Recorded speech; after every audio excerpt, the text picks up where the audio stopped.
Bos miliarder tertawa saat gadis miskin. Mengaku menguasai 9 bahasa, tapi gadis itu menerjemahkan dokumen yang bahkan para ahli pun menyerah. Seorang pengusaha miliarder menantang putri dari seorang karyawannya yang sederhana untuk menerjemahkan teks yang rumit.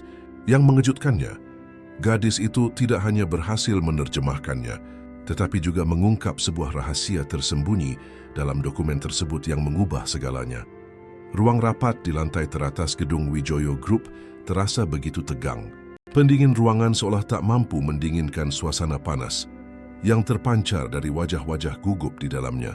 Di sekeliling meja, 5 pria dan 2 wanita, semuanya miliarder dan mitra bisnis Baskoro Wijoyo, menatap tajam pada setumpuk dokumen yang tersebar di atas meja kaca. Baskoro, direktur utama sekaligus pemilik perusahaan, tampak melonggarkan dasinya dengan tangan yang berkeringat. Nilainya triliunan dan tenggat waktunya malam ini, katanya dengan suara serak karena cemas. Jika kita tidak bisa menerjemahkan ini dengan akurat, kontrak ini akan jatuh ke tangan perusahaan lain. Mereka sudah menyewa 3 penerjemah ternama, membayar perangkat lunak mahal, bahkan mencoba menghubungi universitas internasional. Nihil, dokumen itu yang ditulis dalam campuran bahasa kuno dan dialek daerah yang langka, menolak segala upaya untuk diterjemahkan sepenuhnya. Yang dipertaruhkan bukan hanya uang, tetapi sebuah peluang strategis yang bisa mengubah arah bisnis mereka selamanya. Di sudut ruangan, Ibu Tira, petugas kebersihan, berdiri diam-diam menunggu rapat selesai untuk membersihkan ruangan.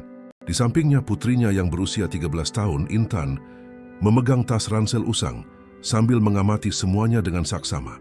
Dia ikut karena sekolahnya sedang ada rapat guru dan tidak ada yang menemaninya di rumah. Dalam puncak kekesalannya, Baskoro menggebrak meja. "Saya rela bayar berapapun agar dokumen ini diterjemahkan sekarang juga," serunya. Tanpa berpikir panjang, Ibu Tira bergumam pelan, "Putri saya bisa 9 bahasa, Pak." Kalimat yang baginya hanya sebuah kebanggaan itu terdengar seperti sebuah lelucon di tengah ruangan. Baskoro tertawa terbahak-bahak, begitu keras hingga menggema di seluruh ruangan. Para mitra lainnya ikut tertawa.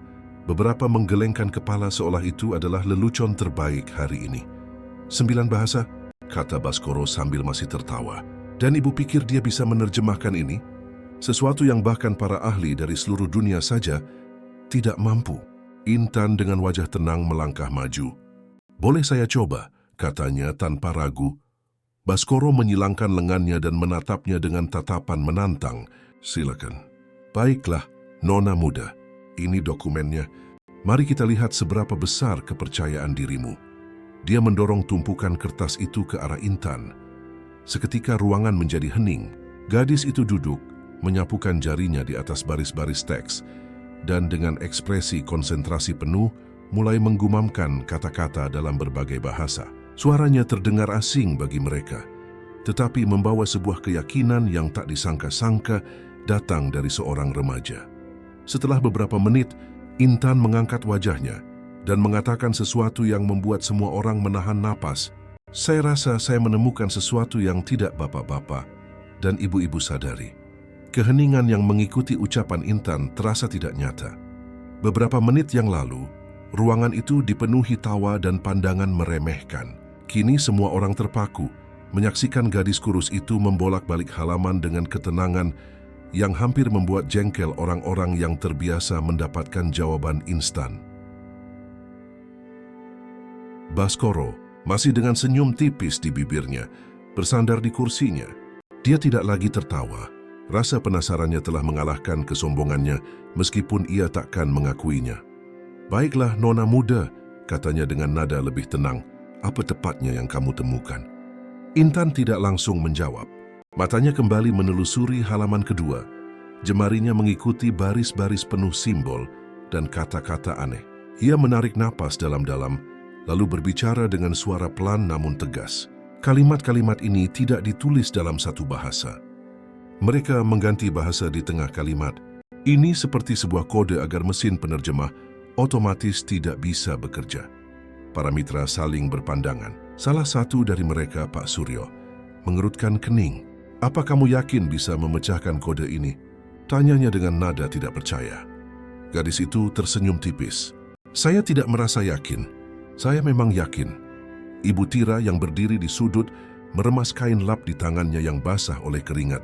Ia tahu putrinya punya bakat luar biasa dalam bahasa, tetapi tak pernah membayangkan bakat itu akan menempatkannya di tengah ruangan yang penuh dengan orang-orang berkuasa.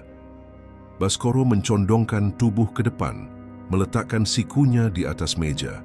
Jika kamu bisa menerjemahkannya sebelum sore ini berakhir, dokumen ini bernilai lebih dari 2 kali lipat uang jajanmu setahun. Nadanya terdengar main-main, tetapi perhatiannya kini sepenuhnya tercurah. Tenggat waktu untuk menyerahkan terjemahan kepada mitra asing akan berakhir dalam beberapa jam. Tanpanya kontrak senilai lebih dari 200 juta dolar akan melayang ke pesaing. Intan meminta kertas dan pulpen, lalu mulai menulis. Mencampurkan kata-kata dalam bahasa Inggris, Arab, Rusia, dan bahasa-bahasa lain yang kurang dikenal, tatapan di ruangan itu berganti antara penasaran dan tidak sabar. Suara goresan pulpen di kertas sesekali berhenti, diiringi ketukan jari Intan di meja saat ia berpikir. Seorang mitra berbisik kepada yang lain, ini hanya buang-buang waktu. Namun sebelum mereka sempat tertawa lagi, Intan mengangkat kepalanya. Matanya berbinar karena sebuah penemuan penting. Ini bagian pertamanya, katanya sambil menyerahkan selembar kertas kepada Baskoro. Baskoro membacanya dan ekspresi wajahnya seketika berubah. Itu bukan sekadar terjemahan. Di dalamnya ada sebuah klausul yang tidak pernah disebutkan siapapun sebelumnya. Sebuah klausul yang, jika benar, bisa mengubah total arah negosiasi. Bagaimana bisa? Kamu ketahui setelah Mores ini? Tanyanya nyaris berbisik. Intan hanya tersenyum. Sudah saya bilang, ini bukan hanya tentang menerjemahkan, tapi memahami. Sebelum kita melanjutkan cerita ini, jangan lupa untuk subscribe channel ini dan tulis nama, serta kota asalmu di kolom komentar ya. Udara di ruangan itu terasa semakin berat. Baskoro memegang kertas dari Intan, seolah-olah terbuat dari kaca tipis. Matanya menelusuri setiap baris terjemahan, dan setiap kata membuat wajahnya semakin serius. Para mitra lainnya penasaran, mencondongkan tubuh untuk mencoba mengintip dari balik bahunya. Ini tidak ada di laporan penerjemah sebelumnya, gumam Baskoro. Matanya masih terpaku pada kertas. Klausul yang diterjemahkan gadis itu, secara sederhana, menyatakan bahwa perusahaan asing hanya akan menandatangani kontrak jika pihak Indonesia bisa membuktikan keaslian asal-usul teknologi yang dijelaskan dalam dokumen. Lebih dari itu, ada tenggat waktu tersembunyi di dalam teks, ditandai dengan kata-kata kunci dalam bahasa yang berbeda, yang menunjuk pada waktu 48 jam lebih awal dari yang mereka semua kira. Kalian mengerti apa artinya ini? Kata Baskoro menatap rekan-rekannya. Jika dia tidak menemukan ini, kita sudah kalah bahkan sebelum mengirimkan balasan. Bisik-bisik pun dimulai. Pak Suryo yang paling skeptis berdeham. Jadi, penerjemah cilik kita ini baru saja menyelamatkan kontrak senilai triliunan rupiah. Tanyanya dengan nada yang mencampurkan rasa tak percaya dan tidak nyaman. Intan yang duduk santai di kursinya terus membolak-balik bagian dokumen berikutnya tanpa terpengaruh. Itu baru jebakan pertama. Masih ada lagi, katanya tenang. Baskoro mengerutkan kening. Masih ada lagi? Gadis itu mengangguk sambil menulis cepat di lembar lain. Mereka menggunakan teknik kuno yang mencampur bahasa dan simbol untuk menyamarkan instruksi internal. Ini seperti sebuah peta bagi siapapun yang tahu cara membacanya. Para mitra saling pandang, beberapa tampak jelas terganggu, karena seorang gadis semuda itu mampu melihat apa yang tidak dilihat oleh para ahli lulusan universitas ternama. Ibu Tira, yang masih berdiri di sudut, merasakan jantungnya berdebar kencang. Sebagian dirinya ingin meringkuk agar tidak mengganggu, tetapi sebagian lagi, yang dipenuhi rasa bangga, ingin semua orang tahu siapa putri yang telah ia besarkan seorang diri dengan susah payah. Saat Intan menulis, Baskoro mendekat, kali ini mengamati setiap gerakannya. Ada sesuatu dalam kepercayaan diri gadis itu yang membuatnya penasaran. Itu bukan kesombongan, melainkan kepastian, seolah-olah ia telah berlatih seumur hidupnya untuk momen ini. Tiba-tiba, Intan berhenti, meletakkan pulpennya di meja dan menatap semua orang. Bagian kedua ini, ia menarik napas dalam-dalam. berisi sebuah syarat rahasia yang tidak pernah mereka sebutkan dalam negosiasi. Ruangan kembali hening, bahkan lebih mencekam dari sebelumnya. Baskoro menelan ludah. "Syarat apa?" Intan mencondongkan tubuhnya ke depan, seolah akan membocorkan rahasia yang bisa mengubah segalanya. "Mereka hanya akan tanda tangan jika menerima sesuatu yang tidak siap kalian berikan." Semua mata tertuju pada Intan. Suara pendingin ruangan yang mendesir terdengar seperti kebisingan di kejauhan, dibandingkan dengan ketegangan yang menyelimuti ruangan. Baskoro mencondongkan tubuhnya, keningnya berkerut, seolah ingin menarik jawaban dari gadis itu bahkan sebelum ia sempat berbicara. Apa yang mereka inginkan? Suara Baskoro terdengar lebih rendah, hampir berbisik karena tidak sabar. Intan dengan cepat membolak-balik halaman dan menunjuk sebuah bagian di mana kata-kata dalam bahasa Prancis, Mandarin, dan Arab bercampur dengan simbol-simbol aneh. "Di sini," katanya menyentuh kertas itu dengan jarinya, tertulis bahwa mereka hanya akan menyetujui kesepakatan jika mereka menerima catatan pengembangan teknologi yang asli bersama dengan proposal final. Bukan salinan, bukan ringkasan, melainkan yang asli. Suara gumaman menyebar di ruangan. Para mitra bergerak gelisah di kursi mereka. Beberapa mengeluarkan desahan pelan. Pak Suryo adalah yang pertama mengungkapkan apa yang dipikirkan semua orang. "Mr. Wasingdon Said, itu tidak mungkin. Catatan itu sudah disimpan rapat selama lebih dari 20 tahun. Baskoro mengusap wajahnya, seolah mencoba menghilangkan beban dari situasi itu, dan tanpa itu mereka bahkan tidak akan membalas. Intan mengangguk.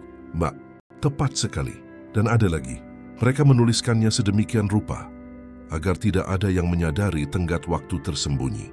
Jika kalian tidak menyerahkannya besok malam, mereka menganggap negosiasi ini selesai." Jam di dinding menunjukkan pukul 3 sore lewat sedikit. Tenggat waktu yang tadinya terasa beberapa hari lagi, kini menyusut menjadi kurang dari 30 jam. Suhu ruangan terasa meningkat, bukan karena cuaca, tetapi karena kegugupan yang melanda semua orang. Ibu Tira yang bersandar di dinding mencoba memahami gawatnya situasi. Dia tidak tahu detail tentang kontrak atau triliunan rupiah, tetapi dia sadar ada sesuatu yang besar dipertaruhkan dan putrinya, entah bagaimana, memegang kuncinya. "Bagaimana dengan sisa dokumennya?" tanya Baskoro mencoba mengambil alih kendali. "Wamsil, apa ada jebakan lain?" Intan tersenyum tipis, seolah pertanyaan itu hanya mengonfirmasi apa yang sudah ditakuti Baskoro. Ada, tapi yang ini yang paling berbahaya." Keheningan yang pekat kembali menyelimuti. Untuk pertama kalinya, Baskoro menatap gadis itu tanpa sedikit pun jejak ejekan. "Jadi apa saranmu?" Intan bersandar di kursinya, menarik napas dalam-dalam, dan berbicara dengan keyakinan seseorang yang memahami urgensi. "Pertama, bapak-bapak dan ibu-ibu harus memutuskan apakah bersedia membayar harga yang mereka minta. Setelah itu, saya akan melanjutkan terjemahan dan menunjukkan cara menegosiasikannya agar menguntungkan kita." Jam terus berdetak, dan untuk pertama kalinya, semua orang di ruangan itu sadar bahwa masa depan negosiasi triliunan rupiah ini ada di tangan seorang gadis berusia 13 tahun. Keheningan berlangsung beberapa detik sebelum dipecahkan oleh suara jentikan jari Pak Suryo yang tidak sabar. "Ini gila, Baskoro." Suaranya tegas dan penuh penolakan. "Kita tidak bisa menyerahkan catatan itu. Sama saja dengan menyerahkan aset kita yang paling berharga." "Dan tanpanya," balas Baskoro, "tidak menyembunyikan kekesalannya, kita kehilangan kontrak kemitraan dan akan tertinggal jauh dari pesaing." Para mitra lain mulai berbicara serempak. Ada yang berpendapat risikonya terlalu besar. Ada pula yang percaya lebih baik mengalah daripada kehilangan kesempatan. Ruangan itu berubah menjadi medan perdebatan, di mana setiap argumen terdengar semakin mendesak.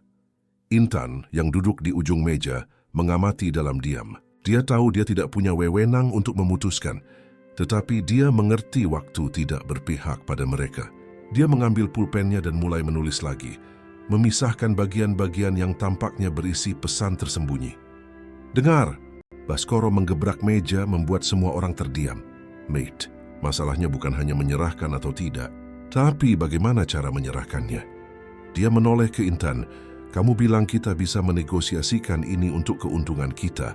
Bagaimana caranya?" Gadis itu menggigit bibirnya sejenak. menganalisis dalam benaknya apa yang sudah ia baca. Dokumen ini ditulis untuk menciptakan tekanan psikologis. Mereka yakin kalian akan menolak. Dengan begitu, mereka bisa langsung beralih ke perusahaan lain yang sudah siap memberikan segalanya. Dia berhenti sejenak. Tapi ada celah. Celah apa? Tanya salah satu mitra wanita, mencondongkan tubuhnya ke depan. Intan menunjuk ke sebuah bagian yang mencampurkan bahasa Jerman dan Turki. Di sini tertulis bahwa jika kalian menyajikan bukti pengembangan yang setara, mereka akan menganggapnya sah. Ini tidak tertulis dengan jelas, tapi cukup untuk bernegosiasi tanpa harus membuka semua arsip asli. Para mitra saling berpandangan. Beberapa tampak lega, yang lain masih curiga. Pak Suryo menggelengkan kepala. Dan kamu yakin soal ini? Nadanya masih meremehkan, tetapi tidak ada lagi tawa. Sangat yakin, jawab Intan dengan tegas. Tapi, kalian harus bertindak sekarang. Semakin lama kalian menunda, semakin sulit meyakinkan pihak seberang. Baskoro menarik napas dalam-dalam. Untuk pertama kalinya sejak rapat dimulai, dia memandang gadis itu sebagai pemain kunci, bukan lagi sebagai sebuah kebetulan. Kalau begitu kita ikuti caramu. Ibu Tira yang mengamati dari jauh merasakan campuran antara bangga dan khawatir. Dia tahu putrinya mampu, tetapi dia juga sadar bahwa kini Intan memasuki wilayah di mana orang dewasa yang berpengalaman pun bisa tersandung. Jam menunjukkan pukul 4 sore. Setiap detik yang terbuang terasa seperti tali yang mengencang di leher semua orang di ruangan itu. Tumpukan kertas di depan Intan tampak akan mengintimidasi orang dewasa manapun, tetapi tidak gadis itu. Dia membetulkan posisi duduknya, menarik kertas-kertas itu mendekat, dan mulai bekerja seolah-olah sedang berada di meja belajarnya sendiri di rumah. Suara goresan pulpennya konstan, hanya diselingi jeda singkat untuk berpikir dan memecahkan bagian-bagian yang lebih rumit. Baskoro kini berdiri di belakangnya, mengamati dengan saksama setiap kata yang muncul di catatannya. Para mitra lain memposisikan diri di sekitar meja, mencondongkan tubuh untuk melihat, seolah-olah terjemahan itu adalah sebuah pertunjukan yang tidak boleh mereka lewatkan. Dia tidak hanya menerjemahkan, bisik salah satu mitra wanita, berambut pirang yang disanggul. Dia menguraikan pola-pola yang bahkan tidak pernah kita bayangkan ada. Intan beralih dari kalimat berbahasa Inggris, Rusia, Jepang, bahkan ke bahasa suku pedalaman yang jarang dikenal, tetapi baginya semua itu masuk akal. Di sini, katanya sambil menunjuk sebuah halaman, mereka menyembunyikan instruksi internal di dalam referensi sejarah. Siapapun yang tidak tahu, asal-usul tanggal-tanggal ini tidak akan pernah menyadarinya. Baskoro mengambil lembaran itu dan membacanya dalam diam, mengangguk-anggukkan kepala. Ini artinya mereka sedang menguji kita, katanya sambil berpikir. Ingin melihat apakah kita sepadan dengan mereka. Dengan setiap kalimat baru yang diterjemahkan, suasana di ruangan itu berubah. Ejekan di awal telah lenyap, kini yang ada adalah campuran kekaguman dan keterdesakan. Jam terus berjalan, dan setiap penemuan tidak hanya membawa jawaban, tetapi juga pertanyaan baru. Dan yang ini apa?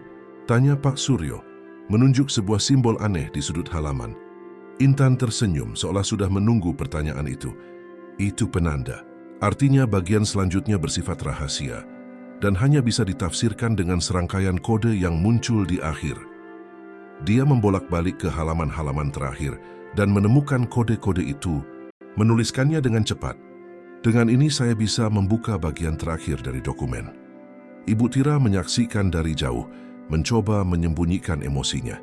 Baginya pemandangan itu tampak mustahil. Putrinya di depan meja yang dikelilingi miliarder, memimpin sebuah negosiasi yang bernilai lebih dari apapun yang pernah mereka bayangkan. Tiba-tiba, Intan mengangkat kepalanya dan menatap Baskoro dengan tatapan serius. Bagian terakhir berisi sesuatu yang harus kalian lihat sekarang, tetapi ini juga akan memaksa kalian untuk mengambil keputusan segera. Para mitra bergerak gelisah di kursi mereka. Baskoro mengerutkan kening, sudah merasakan beban dari apa yang akan datang. Tunjukkan. Intan membalik lembar terjemahan terakhirnya. Dan apa yang tertulis di sana membuat bahkan orang-orang paling berpengalaman di ruangan itu saling bertukar pandang dengan cemas. Kertas di tangan Baskoro sedikit bergetar. Ia menyapukan pandangannya ke baris-baris terjemahan dan wajahnya mengeras. seolah setiap kata adalah pukulan yang telah diperhitungkan. Para mitra lain mendekat, dan ketegangan menjadi begitu nyata. "Ini ancaman," tanya wanita bersanggul pirang, menatap Intan seolah berharap gadis itu akan mengatakan bahwa itu hanyalah salah tafsir. Gadis itu tetap tenang. "Tidak juga." Ini lebih seperti syarat terselubung. Mereka mengatakan di sini, menggunakan kode antara bahasa kuno dan istilah militer, bahwa jika kalian tidak menerima semua persyaratan, mereka akan merilis laporan berisi informasi yang dapat merusak citra perusahaan. Suara gumaman gugup menyebar di ruangan. Beberapa mitra melebarkan mata, yang lain menghela napas berat. Pak Suryo mencondongkan tubuhnya ke atas meja. "Ini pemerasan." "Bukan," kata Intan sambil membolak-balik catatannya. Secara teknis mereka tidak menyebutkan apapun secara langsung. Seolah-olah ini hanya kebetulan perilisan informasi. Tetapi siapapun yang mengerti, kodenya tahu bahwa ini adalah pesan yang jelas. Baskoro menarik napas dalam-dalam, merasakan beratnya wahyu itu. "Zhou, jadi selain meminta catatan asli, mereka juga mencoba mengintimidasi kita." "Benar," jawab Intan. "Tapi sekali lagi, ada celah. Mereka menulis bahwa perilisan informasi dapat dihindari melalui pemahaman yang penuh dan memuaskan antara kedua belah pihak.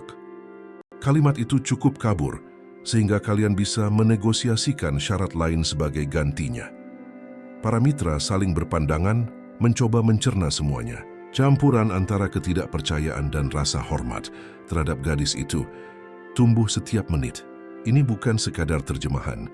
Ini adalah penguraian niat. Ini mengubah segalanya, gumam wanita bersanggul itu.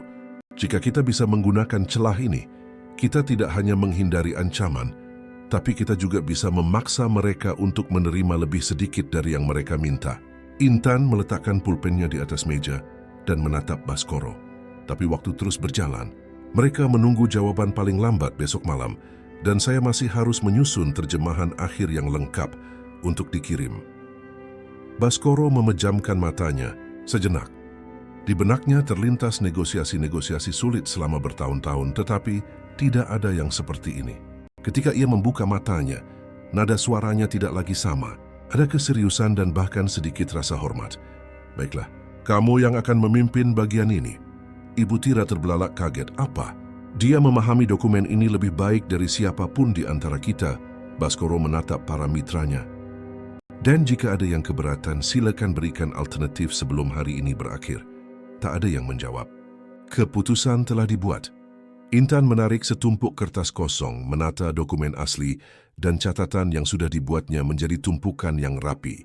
Gerakan sederhana itu memancarkan kendali. Untuk pertama kalinya, para miliarder di meja itu tidak lagi memandangnya sebagai penyusup, melainkan sebagai rekan yang setara dalam misi ini. Sebelumnya, ia memulai dengan suara tegas, "Kita harus paham bahwa mereka tidak hanya menegosiasikan sebuah kontrak. Mereka sedang menguji kalian, mengamati setiap reaksi. Jika mereka merasakan keraguan atau kelemahan, mereka akan menekan lebih keras." Para mitra mendengarkan dalam diam. Nada suara Intan bukanlah kesombongan, melainkan keyakinan. Ia mulai membuat tabel dengan 2 kolom. Apa yang mereka minta dan apa yang bisa kita tawarkan sebagai gantinya. Idenya adalah mengganti tuntutan yang paling berbahaya dengan alternatif yang tampak menguntungkan bagi mereka, tetapi tidak membahayakan rahasia catatan kita, jelasnya. Dan klausul tentang perilisan informasi itu, kita bisa mengubahnya menjadi komitmen kerja sama teknologi tanpa harus menyerahkan arsip secara langsung. Baskoro menyilangkan lengannya, menganalisis pemikiran gadis itu. Itu akan membutuhkan keahlian agar tidak terlihat seperti kita sedang menghindar. Tepat di situlah pemilihan kata yang tepat. "Berperan," jawab Intan, sambil menuliskan contoh-contoh kalimat yang menjaga nada sopan tetapi dengan batasan yang jelas. Ke Pak Suryo yang masih ragu, mendekat untuk melihat catatan itu lebih baik. "Apa kamu benar-benar yakin mereka akan mau menukar catatan asli dengan bukti yang setara?" Intan menatapnya tanpa ragu. "Saya yakin jika saya menyajikan terjemahan dengan konteks yang tepat dan bapak-bapak bisa mempertahankannya dalam negosiasi, mereka tidak akan mau mengambil risiko kehilangan kesepakatan ini." Gadis itu meminta laptop. Salah satu asisten membawakannya. dan ia mulai mengetik dengan cepat, merevisi setiap bagian dokumen dan menyusun berkas dwibahasa dalam bahasa asli dan terjemahannya. Sambil mengetik, ia menyisipkan catatan penjelasan agar setiap istilah dipahami dalam arti yang sesungguhnya. Ibu Tira mengamati dari kejauhan dengan perasaan bangga bercampur cemas. Dia tahu putrinya mampu melakukan hal-hal hebat, tetapi dia juga merasakan betapa beratnya tanggung jawab itu. Saya butuh seseorang mengirimkan informasi teknis tentang teknologi yang kalian tawarkan. Pinta, Intan. Saya tidak bisa membangun argumen yang kuat tanpa memahami apa yang ada di tangan kalian. Baskoro memberi isyarat kepada salah satu direktur. Berikan semua yang dia butuhkan. Kepercayaan yang beberapa jam lalu tidak ada, kini mulai terbentuk. Tetapi semua orang tahu, bahkan dengan rencana yang matang, pertarungan sesungguhnya masih akan datang. Intan, tanpa mengangkat kepala dari keyboard, bergumam. Yang sulit bukanlah menerjemahkan, tetapi meyakinkan orang yang merasa sudah menang. Lampu ruang rapat terpantul di keyboard saat Intan mengetik tanpa henti. Setelah setiap baris terjemahan, ia berhenti sejenak untuk memilih kata yang tepat, kata yang menyampaikan makna sempurna tanpa meninggalkan celah untuk interpretasi yang berbahaya. Ini bukan hanya soal memindahkan teks dari satu bahasa ke bahasa lain. Ini adalah tentang membentuk pesan agar terdengar meyakinkan dan strategis.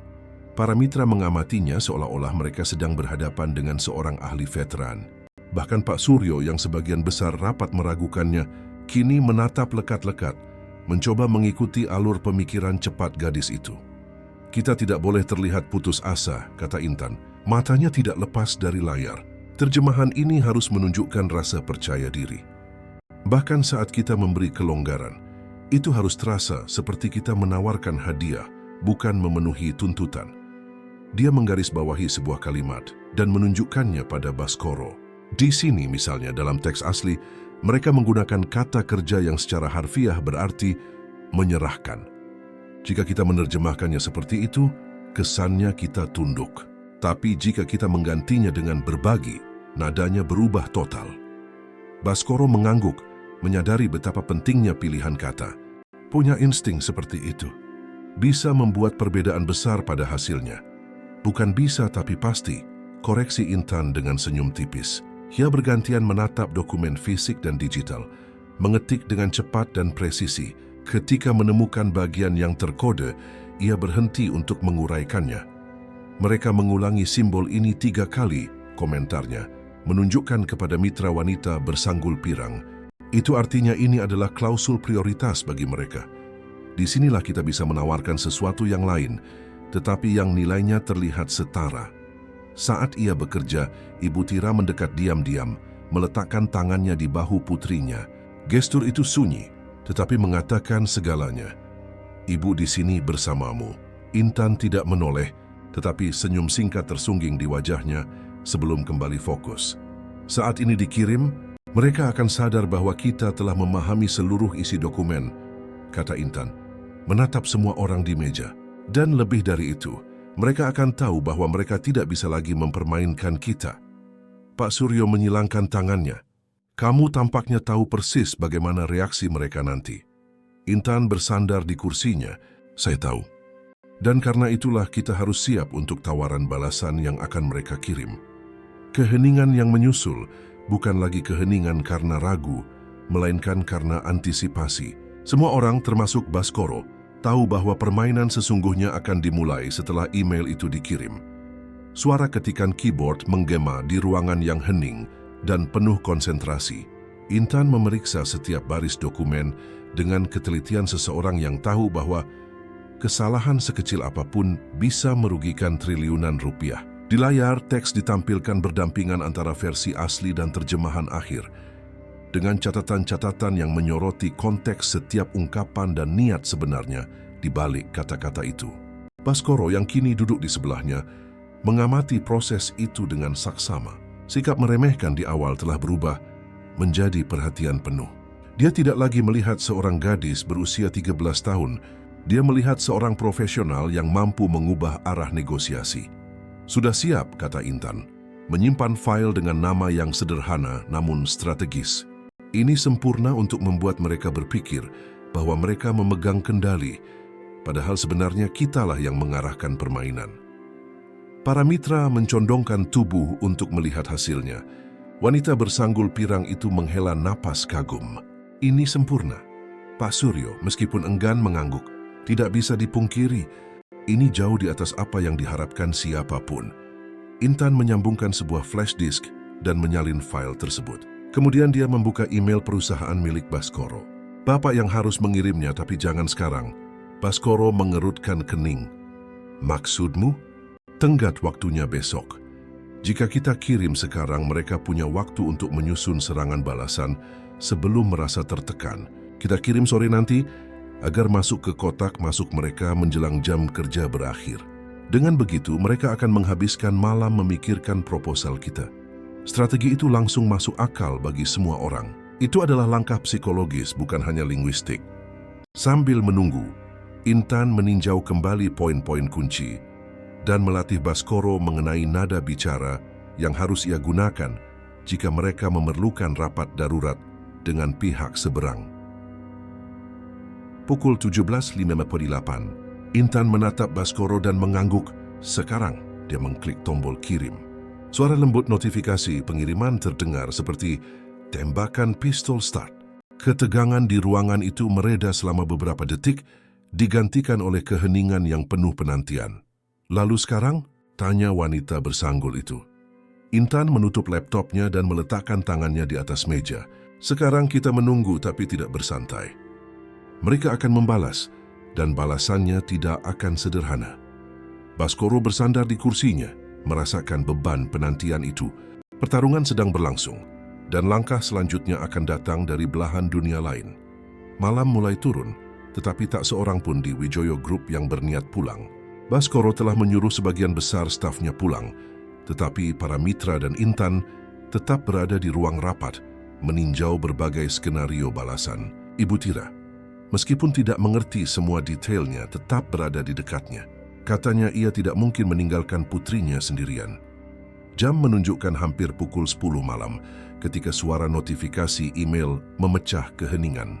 Semua orang mencondongkan tubuh ke depan. Baskoro membuka laptopnya dan mengklik pesan masuk. Balasan dari seberang dunia, dikirim oleh seorang perwakilan asing yang namanya terdengar sedingin pesannya. Intan menarik laptop itu mendekat, matanya menelusuri setiap baris dengan cepat. Bagian pertama singkat, hampir terlalu formal, mengucapkan terima kasih atas kiriman yang cermat. Tapi ketegangan datang setelahnya. Mereka tidak menerima usulan bukti yang setara begitu saja, katanya, berhenti sejenak untuk bernapas. Tapi mereka juga tidak menolaknya mentah-mentah. Jelaskan, pinta Baskoro, mencondongkan tubuh untuk melihat. Mereka bilang akan mempertimbangkan alternatif itu jika disertai dengan dokumen audit internasional yang ditandatangani oleh lembaga independen. Para mitra saling berpandangan. Mendapatkan audit setingkat itu dalam waktu sesingkat itu tampaknya mustahil. Pak Suryo mendengus. Tidak mungkin. Tidak ada lembaga terkemuka yang mau melakukan audit penuh dalam waktu kurang dari 3 hari. Intan mengerutkan kening, tetapi tidak tampak gentar. Mereka tahu itu. Ini hanya cara lain untuk menekan. Jadi kita terjebak, kata wanita bersanggul itu, menatap Baskoro. Gadis itu menggelengkan kepala. Belum tentu. Dia membolak-balik catatannya dan menemukan satu bagian spesifik dari dokumen asli, sebuah detail yang tampaknya tidak diperhatikan oleh orang lain selain dirinya. Kuncinya ada di sini. Di teks asli, mereka tidak menuntut audit itu dilakukan sekarang. Hanya disebutkan bahwa dokumen itu harus diserahkan sebelum penutupan akhir kontrak. Artinya kita bisa menyetujui kesepakatan dengan komitmen untuk menyerahkan hasil audit di kemudian hari. Baskoro terdiam selama beberapa detik mencerna informasi itu. Kemudian senyum tipis tersungging di bibirnya. Itu bisa berhasil. Tetapi sebelum ide itu sempat dirayakan, telepon Baskoro bergetar di atas meja. Nomor internasional berkedip di layar. Dia menjawabnya dengan mode pengeras suara. Suara di seberang terdengar tegas dan langsung. Kami ingin membahas proposal Anda sekarang. Panggilan itu membuat ruangan menjadi hening seketika. Semua orang sadar bahwa panggilan ini bisa menentukan nasib negosiasi. Suara asing itu melanjutkan, Jika Anda siap, kita bisa melakukan konferensi video dalam 10 menit. Baskoro menjawab tanpa ragu, kami siap. Panggilan pun berakhir. Intan memejamkan matanya sejenak, kemudian mulai memberi instruksi cepat. Kita harus mengatur kamera agar semua terlihat percaya diri tanpa tanda-tanda ketegangan. Saya ingin dokumen akhir terbuka di layar bersama catatan saya, agar kita bisa langsung menjawab pertanyaan apapun. Sementara yang lain sibuk mempersiapkan, Pak Suryo mendekati Intan. Bagaimana jika mereka bertanya di luar apa yang ada di dokumen? Dia menatap lurus ke arahnya. Kalau begitu, kita jawab dengan apa yang tersirat di antara baris. Ingat, mereka membuat kode untuk menguji Anda. Saya sudah memecahkan semuanya. Pukul 22.15, layar komputer menyala. Di seberang 3 eksekutif asing muncul dengan wajah serius. Selamat malam, kata pria di tengah. Kami sudah menerima proposal Anda. Menarik. Baskoro menjaga nada bicaranya. Kami yakin ini akan saling menguntungkan. Pria itu jeda sejenak. Tapi kami punya beberapa kekhawatiran. Intan, yang duduk di sebelah Baskoro, mendengarkan dengan saksama, mengidentifikasi setiap perubahan nada dan makna tersembunyi. Mengenai audit internasional, salah satu dari mereka memulai, kami tidak punya jaminan itu akan dilakukan dengan memuaskan. Sebelum Baskoro menjawab, Intan membisikkan sesuatu.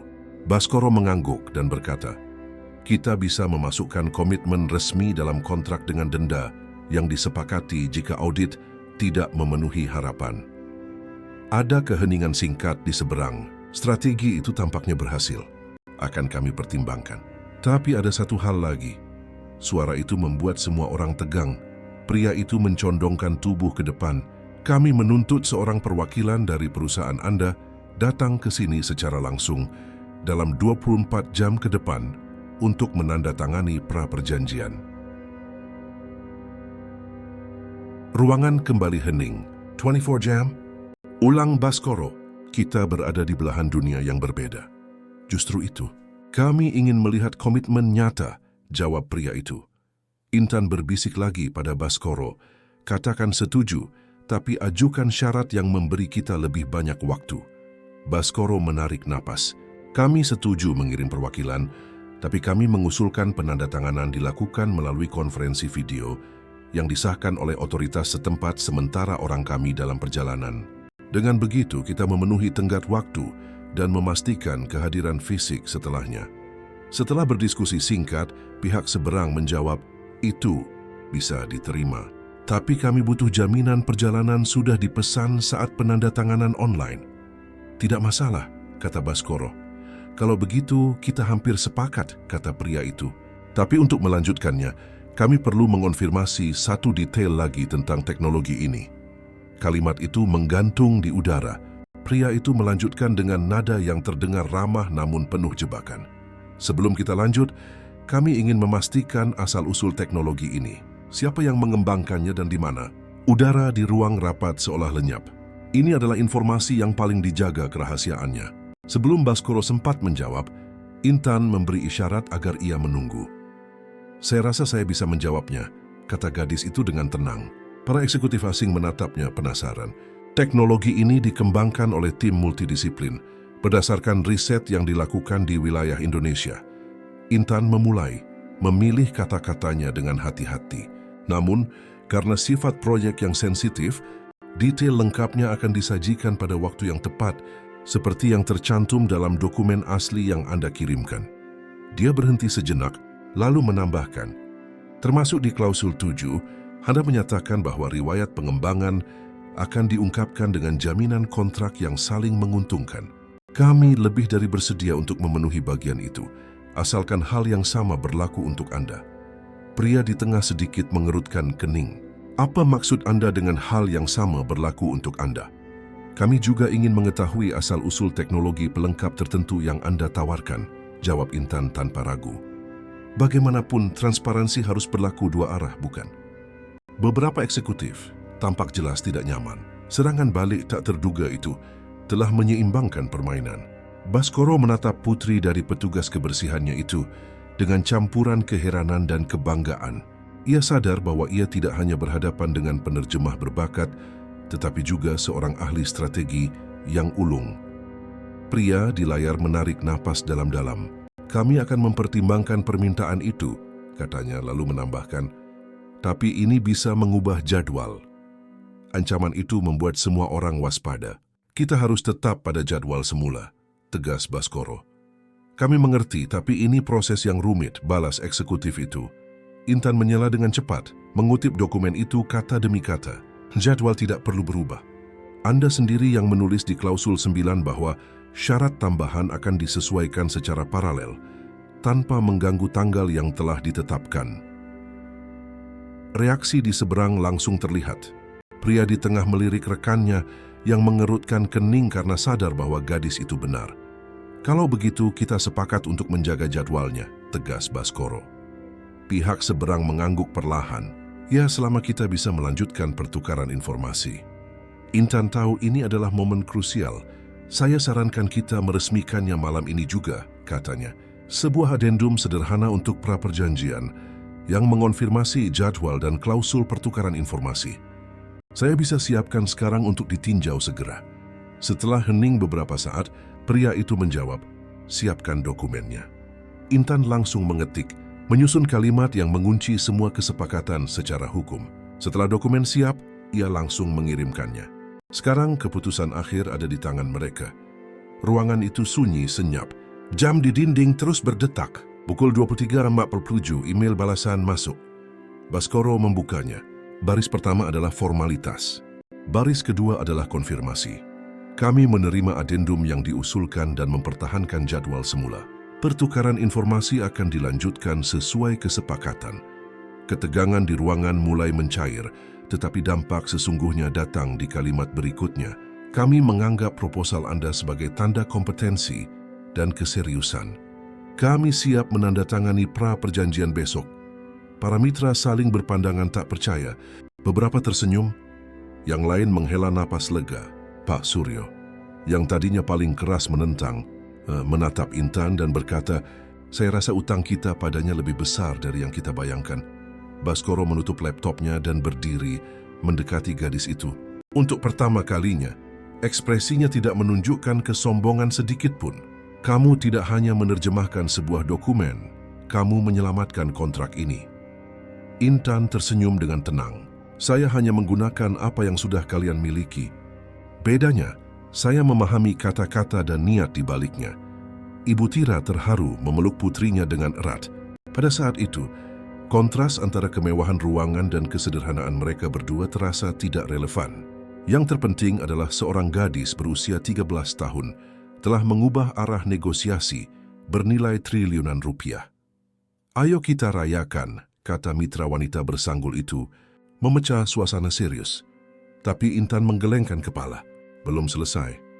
Sekarang mereka tahu kemampuan kita. Mereka akan mencoba menguji kita lagi di masa depan. Lebih baik kita selalu siap. Baskoro tersenyum tipis.